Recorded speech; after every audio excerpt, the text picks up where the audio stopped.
pemirsa yang belum tahu sebenarnya apa sih PT Agni Sentra Motor ini tuh apa ya? Bidangnya apa ya? Ternyata ini adalah kaca film. Nah, bisa dijelaskan oleh Bapak Ali sendiri. Oke, ya. Jadi Agni Sentra Motor sendiri berdiri sejak tahun 97, yang memang kita khususnya di bidang kaca film. Ya. Dulu kita memang berkecimpung di bidang retail. Ibaratnya kita langsung melakukan pemasangan ke konsumen. Tapi sekarang ini seiring dengan sejalan berkembangnya pertumbuhan otomotif yang sangat pesat, ya beberapa tahun yang belakangan ini, ya. Nah, tentunya perusahaan kita pun juga mengikuti market yang sekarang ini berkembang makin besar. Makanya di stand kita sekarang ini kita ada turun 3 brand, yaitu Iceberg Window Film, Spectrum, dan Johnson. Jadi perusahaan kita berdiri sejak tahun 97, kalau sampai sekarang lebih kurang antara berapa, 18 tahun kali ya? Iya, begitu. Dan ini menarik sekali, ada 3 brand. Betul. Oke, ada Spectrum, ada Johnson, dan Iceberg. Nah, keunggulan dari masing-masing 3 brand ini sendiri pasti ada dong? Pasti ada. Nah, itu sendiri apa, Pak? Oke, kalau kita masing-masing brand itu kita mempunyai segmen yang berbeda-beda, ya. Kalau untuk Spectrum sendiri kita segmennya di medium, ya, medium market medium, ya. Nah, sedangkan untuk Johnson sendiri kita di medium up, dan khususnya kita berkecimpung untuk pemasangan di gedung-gedung. Ya, jadi untuk gedung-gedung kita memang memfokuskan diri untuk pemasangan untuk produk Johnson, karena selain daripada menghemat energi listrik, biaya pemakaian listrik, Johnson sendiri juga menyediakan kaca film untuk keamanan. Jadi bomb blast, ya. Nah, sekarang ini kan dunia kan tidak begitu aman, ya, mulai dari global warming segala, mulai dari bencana alam. Nah, fungsi daripada kaca film sekarang ini juga udah berubah. Yang dulunya kita hanya sekedar untuk fashion, mungkin aksesoris. Nah, ini sekarang ini lebih untuk kebutuhan yang mendasar. Apalagi kalau kita menyangkut untuk keamanan, tentunya itu memang krusial banget, ya, untuk keamanan itu, ya. Nah, itulah makanya untuk Johnson sendiri kita memfokuskan untuk di faktor keamanan, kenyamanan, dan kesehatan tentunya, ya. Kesehatan. Nah, ini ada satu kata yang menarik nih, kesehatan. Nah, ini maksud dari kesehatan sendiri ini gimana nih, Pak? Pemakaian kaca film itu mengurangi resiko daripada mata katarak dan juga kanker kulit yang disebabkan oleh terlalu banyaknya UV yang masuk ke dalam tubuh kita, ke kulit kita. Nah, itu salah satu yang membuat kita perlu untuk memakai kaca film. Sebenarnya ini, Pak, untuk orang Indonesia sendiri kaca film yang seperti apa sih yang paling banyak diminati khususnya di PT Agni Sentra Motor ini sendiri, Pak? Oke, umumnya orang di Indonesia cenderung untuk menggunakan kaca film yang lebih gelap. Ya, lebih gelap dalam arti satu dari faktor kenyamanan, ya, keamanan. Pak Iwan, jadi kita bicara tentang teknologi yang sebenarnya terdapat banyak sekali dalam kaca film ini, dan kalau tidak salah ada istilah yang namanya metal protection, betul nggak, Pak? Betul.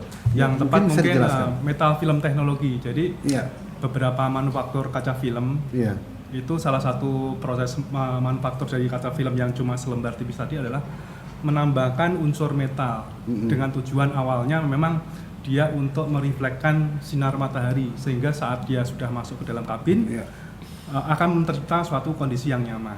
Tapi seiring waktu, saat ini mobil berlomba-lomba untuk membuat konsumennya lebih nyaman. Salah satunya adalah dengan ada perangkat GPS, maupun konsumen dalam berkendara pun kadang sering menerima telepon di dalam mobil. Nah, rupanya teknologi tersebut akhir-akhir kali ini kita sering alami keluhan dari konsumen kita bahwa ada beberapa kasus adanya gangguan sinyal. Nah, ada beberapa konsumen dia komplain, loh, setelah saya beli kaca film, setelah saya beli mobil, sebenarnya nggak bisa nelpon. GPS saya ini kok telat update-nya, tidak sesuai dengan kondisi posisi mobil saat itu. Ternyata sinyal yang harusnya diterima oleh GPS tadi, Pak, itu dipantulkan oleh si teknologi kaca film tadi. Bagaimana 3M sendiri sebagai produsen kaca film mengantisipasi hal ini? 3M dalam mengantisipasi tersebut, 3M menggunakan teknologi multi layer. Jadi untuk proses meredam panas dari sinar matahari tadi dengan teknologi multi layer. Saat sinar matahari akan masuk itu terjadi pembiasan cahaya. Jadi bukan prinsip memantulkan sinar matahari tapi dibiaskan. Dibiaskan. Dan beberapa konsumen objektifnya adalah mengikuti tren. Dengan film berteknologi metal tadi, sebenarnya tampilan yang dihasilkan adalah tampilan yang reflektif. Sedangkan saat ini tren dari konsumen adalah kaca film yang tampilannya hitam gelap tetapi clarity-nya cukup bagus. Berbagai permasalahan yang muncul karena pemakaian kaca film, dikabarkan bahwa ini juga bisa berbenturan dengan kebijakan-kebijakan yang dikeluarkan oleh pihak pemerintah. Kira-kira apa? Betul sekali, Pak. Jadi pemerintah DKI khususnya maupun beberapa pihak seperti Jasa Marga itu memanfaatkan teknologi persinyalan dalam mengatur traffic lalu lintas. Sekarang ada lagi wacana mengenai jalur jalan berbayar atau ERP, Electronic Road Pricing. Tujuannya apa? Saat konsumen mau melewatin jalur tadi, konsumen akan dikenai biaya tertentu.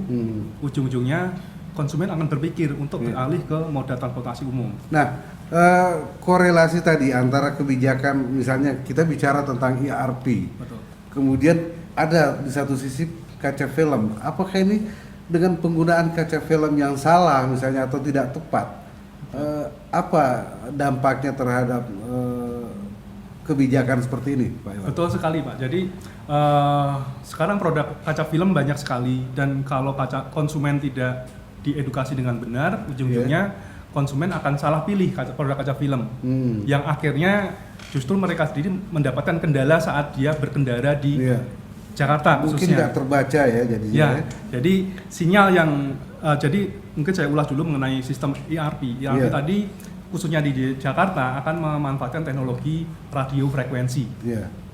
Jadi dia akan mendeteksi unit yang sudah diinstal di dalam mobil, kemudian dia akan mensinkronkan dengan sistem yang ada. Nah, saat mobil tadi lewat melalui gate dari ERP tadi, resikonya adalah dia tidak bisa mendeteksi onboard unit yang ada di dalam mobil, sehingga mungkin akan terjadi sistem payment segala macam itu menjadi gagal, Pak. Betul. Jadi orang akan dianggapnya kalau dia tidak bisa mendeteksi mobil tadi adalah ilegal. Seperti kita masuk tol tanpa membayar. Nah,